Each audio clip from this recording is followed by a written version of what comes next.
Um, what stood out to you today about the way your team handled this environment? Just their connectivity, their togetherness. Most coaches across the country obviously always talk about that, especially when you're heading into a tough road environment, but I thought our kids embodied that today. Certainly was very concerned about this game. I just thought Ole Miss was playing a little bit better than maybe we were. They come off 2 great road wins. We got so much respect for Coach Beard and their staff and their players. They play the right way, and getting off to a decent start certainly helped. And we handled, their runs, and our kids just stuck together and found a way to get it done on the road. We'll go Jacob, second row right. Coach, Ole Miss only shoots 38% from the field. Just talk about how good your defense was tonight. It was better. I don't know how much of it was them or us, and maybe they were just off. I don't know yet. But we've been getting a lot of criticism for our 3-point defense, and rightfully so.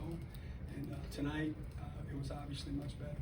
We'll go to Sam, front row to the right.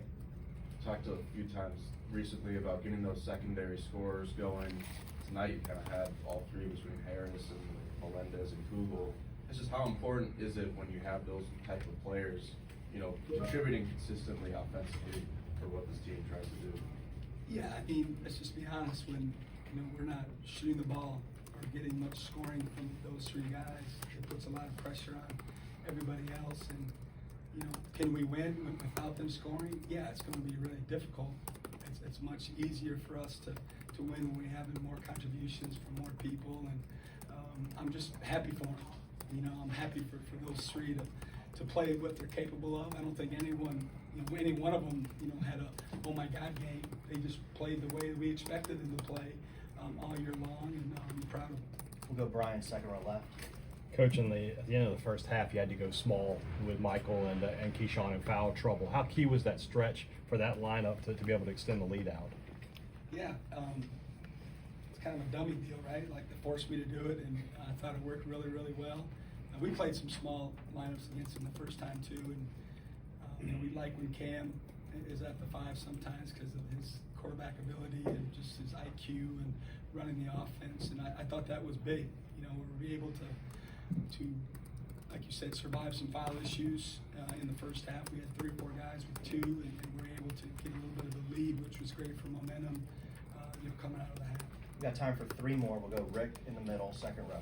Yeah. Coach, did you think your guys maybe just played with a little more urgency than theirs? Gosh, Rick, I don't know about that. They're a very good basketball team, and like I said, just being honest, I thought they were playing better than we were heading into this game, and so it was one of those burn the boats games. We talked a lot about how we needed to outplay them. They don't beat themselves.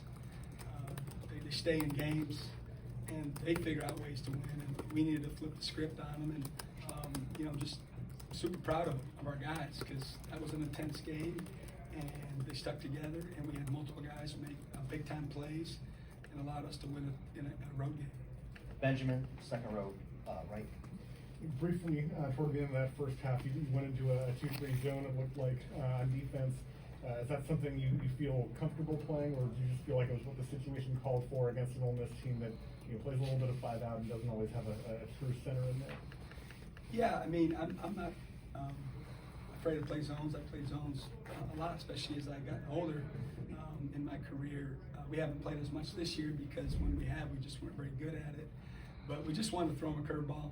We really just wanted to disrupt them if we could a little bit. They were usually out of an ATO. Most people run their best sets that way, and a lot of coaches employ, that type of change in the defense, and we did that tonight, and it worked out. I think we did it 3 times, and they had a wide open look the one time, but they didn't make it. David, wrap us up. Besides the defense, you got to almost every rebound. You limited the second chance points. How critical was that to the outcome? Yeah, we were counting offensive rebounds throughout the game, each media timeout, where we at, 50-50 balls, each media timeout, and then in bodies, which are 3 stops in a row, and we didn't get a ton of those, but that was the focus.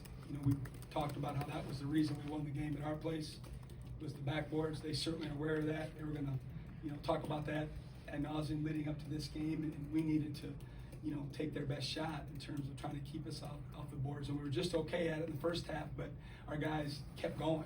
You know, as the game waned, I thought our offensive rebounding really got into the game. All right, thank you guys.